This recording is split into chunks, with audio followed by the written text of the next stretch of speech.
I've known non-Catholics who have come, right on the edge of real presence, affirming the Eucharist, uh, but not the priesthood. And the difference at the end of the day, even though it seems like we're so close, it's actually a big chasm in that inevitably, at least in my experience, for those who came that far, it was the person's faith that Hmm. made Jesus present, not an objective consecration of the Eucharist or an objective ordination of the priesthood. And that changed everything. And I used to kind of ask this question: what do you do with the host or the Eucharist when the service is over? And Hmm. inevitably, they didn't put it in a golden box called the Hmm. tabernacle in reverence and worship. And so even though we seem so close, the difference was still telling by the end. Yeah, that's really interesting. You're talking about Protestant denominations that accept the true presence in one way or another. Yeah, and obviously Lutherans have a very high view and high Right. appreciation and the like. But just in terms of casual conversations over the years, not even those from a liturgical background like Lutheranism, Hmm. I've had people, acquaintances, who have come just on the edge and basically say to me, "I affirm what you affirm, but the source of it is not a priesthood; it's the person's faith that E- affirms e- Jesus being present." Even the word priesthood has a lot of baggage, Yeah, like in pagan culture and in Mormonism, priesthood. We think of like the sexual abuse crisis. I think people just in the secular world attribute that to priests, and so it's kind of like it's grown to be an icky word in the minds of many people. So why don't I just kind of ask you an extremely basic question, and maybe the answer to this question would apply no matter the religion I'm talking about. I'm not sure. What is a priest? Oh, wow. Well, gosh, there's different layers to it. When it comes to biblical scholarship, New Testament, I would always, a thousand times over, say these New Testament writers, Jesus, the apostles, they are thinking in Jewish categories. They're coming out of a Jewish tradition about of the Old Testament, of the Bible, of the history of Israel.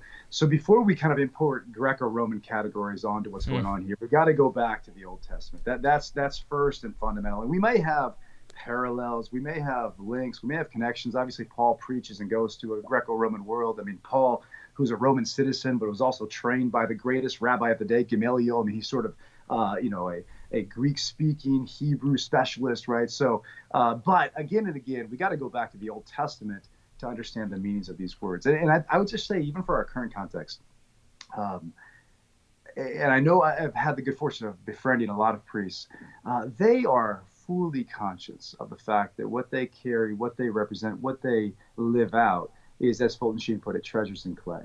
That at the end of the day, Jesus is the one priest, he's the one high priest, and all priesthood is a participation in Jesus' priesthood. Um, that Jesus makes his priesthood present through the priest, through the ministry of forgiving, offering sacrifice, teaching, and the like.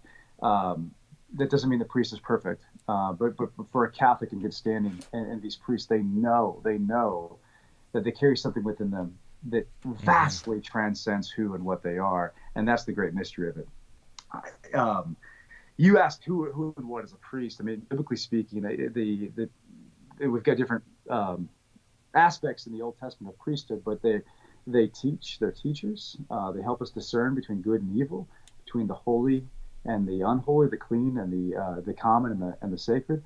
A big part of it is they offer sacrifice. They are a Hmm. mediator between God and man. And one of the Hmm. most maybe fascinating passages in Hebrews chapter 8, verse 3, it says, "Every high priest must offer gifts and sacrifices. Therefore, this priest, Jesus, must have something to offer." Now, we'll come back to this passage, but Jeff Cavins and I just filmed an 8-part study on the letter to the Hebrews, 8 DVD episodes, and then there's a book that goes with it. And like no other book in the New Testament, Hebrews accentuates Jesus' priesthood. And what does this passage mean? What does Hmm. Jesus continue to offer? Yes, the cross, but there's a sense in which there's something still ongoing. And for a Catholic, that's exactly what's going on, is that Jesus continues to make his sacrifice on the cross present through the ordained priest in the holy sacrifice of the Mass. But, I'm getting ahead of myself, but this is, you move from the old to the new, from the earthly to the heavenly. And Jesus is not suffering, he's not bleeding, but he has made his sacrifice present before the Father in heaven. And that heavenly sacrifice in its glorified humanity is what's present at every Mass.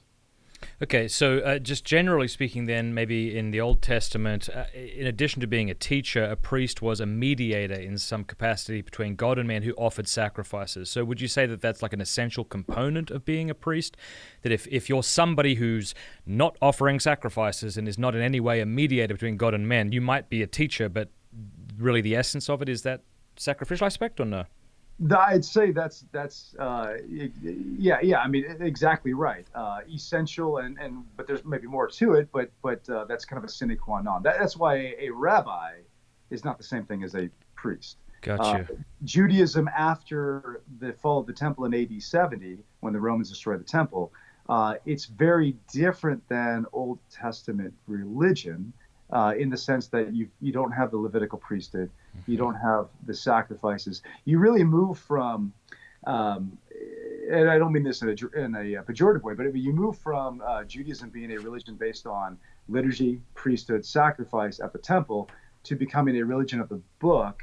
In the wake, you move from the temple to the synagogue only, whereas there's a sense in which they both play a complementary role, and you can see both in the Mass, frankly, because the synagogue is where you would hear the word proclaimed, you'd hear teaching, and temple was a place of sacrifice, of liturgy, of priesthood. Well, what do we have in the Mass? We have the liturgy of the word and the liturgy of the Eucharist.